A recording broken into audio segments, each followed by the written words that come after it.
Hello foodies, ఇవాళ మామిడికాయ ఊరగాయ ఏ విధంగా పెట్టుకోవాలో చూపిస్తాను. ఇది ఆవకాయ కాదండి, జస్ట్ ఊరగాయ. మనం ఆవకాయకి పచ్చి నూనె వేసుకుంటాం కదా, ఇక్కడ కాంచిన చల్లార్చి పెట్టుకున్న ఆయిల్ని యాడ్ చేసుకోవాలి. ఇప్పుడు నేనైతే మ్యాంగోస్ తీసుకొని బాగా కడిగి దాన్ని తేమ లేకుండా తుడిచిపెట్టుకున్నాను. అవి కట్ చేసుకున్నాను. పైన పెంక్ ఏం లేదండి, ఇవి ఒప్పులుగా కట్ చేసుకోవాలి. ఈ కప్పుతో నేను 4 కప్స్ తీసుకుంటున్నాను.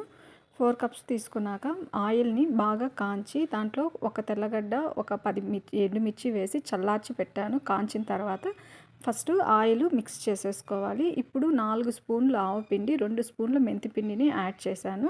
అదేవిధంగా 3/4 కప్పు కారపొడిని యాడ్ చేశాను. ఇంట్లో కారం ఎక్కువ ఉంటుందండి. 1/2 కప్పు సాల్ట్ని యాడ్ చేశాను. మీకు తక్కువ ఉంటే కూడా మళ్ళీ మీరు యాడ్ చేసుకోవచ్చు. ఇప్పుడు నార్మల్గా అయితే యాడ్ చేసేసుకోండి. 2 డేస్ బయట పెట్టుకోండి, గాలి పోకోకుండా పెట్టుకోవాలి. బాగా మూత పెట్టి సాల్ట్ తక్కువ ఉంటే మళ్ళీ యాడ్ చేసుకోండి, ప్రాబ్లం ఏముండదు.